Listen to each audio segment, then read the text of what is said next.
Hello everyone, CPG here. In today's video I'm going to go over a few tips that I believe will be very beneficial when farming resources, whether you're new or an experienced player.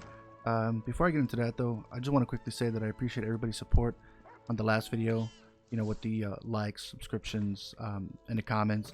And also I just wanted to mention that if there's ever a question about something I put in a video, whether it be a guide or just a gameplay video, definitely let me know in the comment section and I'll respond to it as soon as I can. With all that being said, let's get into today's video. So the first thing I'm going to be talking about is definitely one of the most important, and that's add-ons. Two in particular. Add-ons in general are very helpful, but for resource farming there's two that are very helpful. The first one is Harvest Map. This is a very unique tool. It basically remembers where you farmed and kind of puts pins on the map of resources that you farmed. I'll go ahead and link this into the description so you can download it, as well as Harvest Map data, which basically downloads other people's data they uploaded to the server. So you'll have, even places you haven't farmed, you'll have on your map. I definitely recommend keeping this at 0, so that way it doesn't delete any pins, unless you wanted them to delete over a period of time, but I keep mine at 0. There's also a few options here. You can have display them on your mini map, which I'll show you in a second. Compass settings, so they're kind of like on your compass up here, so you can see where they're at while you're walking, as well as the 3D pins, which is what I use. Kind of looks like this around, and then you can actually have the map. You see right now I'm just displaying mushrooms, but see how it shows on other, like, all the maps of data that people have been to. There are a few options that you can do in the settings, like the spawn resource filters, as well as you can change the color of the pins, as well as choose which pins you want to save locations on. I believe there is a few that I don't have on, but yeah, so go ahead and do that. And the other add-on that I'm going to be talking about is Master Merchant. This is not beneficial only for farming, but it's just beneficial if you're into trading on the Guild Trader. Basically what it does is takes all the sales from your guild and averages the sale price of each item, so that way it kind of displays an average price and what are things are selling for. Like for example on this one, kind of shows there hasn't been too many sales, but if we go to something that would have a lot of sales, like tempering alloy, so it kind of shows a general idea of the average price, which is 23,000 gold, 23,042. That kind of shows like the peak sale was 26,000, and then the lowest sale was 19,000, and that was over the span of 16 days. It generates different spans of days, I believe, because mine just updated. It's only gone back that far. I'm not entirely sure, but this is definitely an add-on you want for any trading, not just resource farming, but it is really important in resource farming.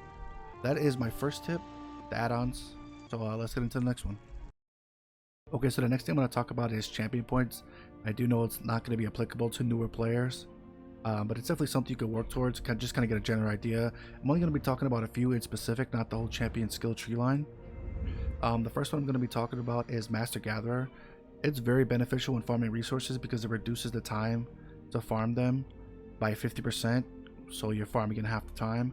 And then followed up by the next one I'm going to talk about, which is Plentiful Harvest, which gives you a 50% chance to double the resource. So as a combination, very efficient farming.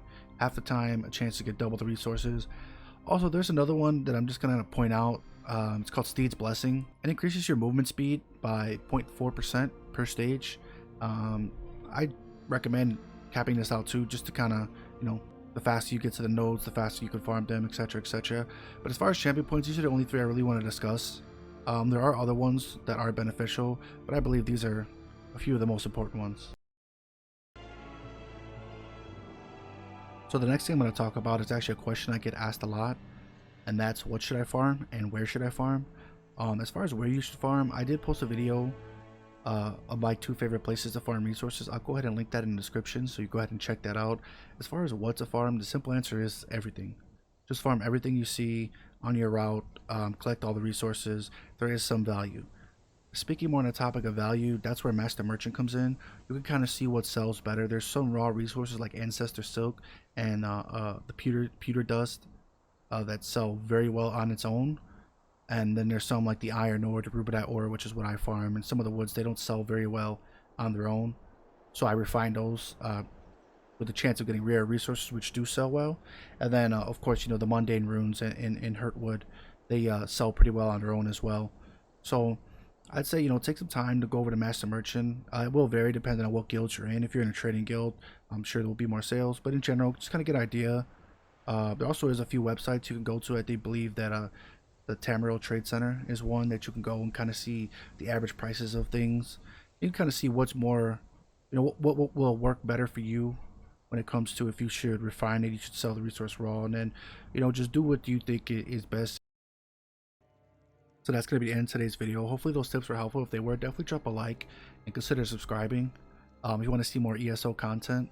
And also leave a comment below if you see anything in particular that caught your eye, or if you have any questions or anything that maybe you see that I could even be doing better. So definitely go ahead and do that.